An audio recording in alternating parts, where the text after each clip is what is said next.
بسم اللہ الرحمن الرحیم۔ بھائی نے 2 سوال پوچھے ہیں اور واقعتاً آپ کی بات ٹھیک ہے، بہت سارے ساتھیوں کو اسی طرح کے مسائل لاحق ہوتے ہیں۔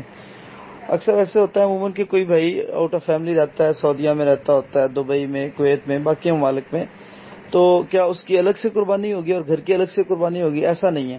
صحیح البخاری میں حدیث ہے، نبی صلی اللہ علیہ وسلم اپنے اہل و عیال کی طرف سے، پورے گھر کی طرف سے ایک ہی قربانی ذبح کیا کرتے تھے، اور عہد رسالت مآب کے بعد صحابہ کرام رضی اللہ عنہ اجمعین کے زمانے میں بھی یہی طریقہ رہا۔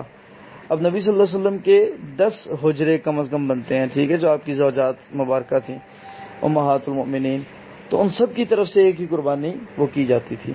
تو لہٰذا گھر کا سربراہ یا گھر میں جس کی سربراہی دے دی جائے، بعض دفعہ سربراہ کے علاوہ کسی دوسرے کے پاس سربراہی ہوتی ہے، جو فنانس سیکٹری ہم اس کو کہہ سکتے ہیں پیار سے، کہ گھر کے سارے دیکھ بھال اس کی ذمہ ہوتی ہے، تو وہ کر سکتا ہے۔ تو لہٰذا وہ باہر والوں کی طرف سے بھی ہوگی، اندر والوں کی طرف سے بھی ہوگی، ساروں کی طرف سے وہی قربانی کفایت کر جائے گی۔ اگر اللہ تعالیٰ نے توفیق دی ہے تو ایک سے زیادہ بھی کی جا سکتی ہیں، لیکن ایک کفایت کر جائے گی۔ ٹھیک ہو گیا جی؟ ہمارے ہاں یہ بھی ایک مسئلہ پایا جاتا ہے کہ ہم کہتے ہیں کہ یہ قربانی فلاں کی طرف سے ہے، پچھلی دفعہ جو قربانی کی تھی وہ امی کی طرف سے تھی، اگلی دفعہ جو قربانی ہوگی وہ میری طرف سے ہوگی۔ یہ نہیں ہے، اس قربانی میں اجر بیوی کو بھی اتنا ہے، بچوں کو بھی اتنا ہے، شوہر کو بھی اتنا ہے، باپ کو بھی اتنا ہے، ماں کو بھی اتنا ہے، جو اس گھر کے مشارکین ہیں سب میں اللہ تعالیٰ اجر تقسیم فرماتے ہیں، اور سب کو برابری کا اجر اللہ تعالیٰ عطا کرتے ہیں، اور اجر نیت پہ ڈیپینڈ ہوتا ہے کہ کتنا کتنا کس کس کو ملتا ہے۔ ٹھیک ہو گیا؟ دوسرا مسئلہ گوشت کے 3 حصوں والا، اچھی ڈیوائیڈیشن ہے، اچھی تقسیم ہے، اسی طرح ہونا چاہیے۔ ہمارے ہاں ہوتا ہی ہے کہ فریجیں بھر کے رکھ لی جاتی ہیں اور مساکین اور فقراء جو ہیں وہ منہ کی طرف دیکھتے رہ جاتے ہیں، جن کے لیے قربانی کی جاتی ہے۔ کتنے کیسز ایسے ہوتے ہیں۔ میں ایک دفعہ مسجد میں بیٹھا تھا، عید کی نماز میں نے پڑھائی، تو ایک خاتون آئی مجھ سے ملنے کے لیے، شاید یہ 2-3 سال پہلے کا واقعہ، تو لاہور میں وہ اتفاق ہوا تھا مجھے عید البقرہ، عید الاضحیٰ پڑھانے کا۔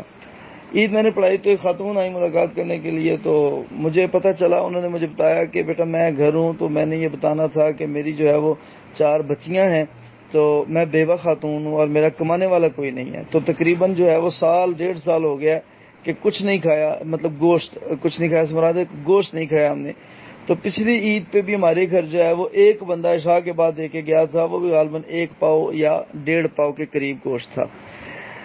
شادرے کے قریب وہ مسجد ہے جہاں کا یہ واقعہ، تو مجھے مطلب بڑی کوفت سی ہوئی اندر سے۔ میں آج جمعے میں بھی یہ بات کہہ کے آیا ہوں کہ آپ لوگ جو ہے وہ 4 شاپر پاؤ پاؤ کے بنا کے مجھے لا کے پکڑا دیں کہ تقسیم کر دیں۔ بھائی میں پاؤ گوشت کسی کو نہیں دینے لگا، اور نہ میں اس طرح تقسیم کروں گا، مجھے تو شرم آتی ہے۔ بھائی کسی کو دینا تو کم از کم 2 کلو تو دو۔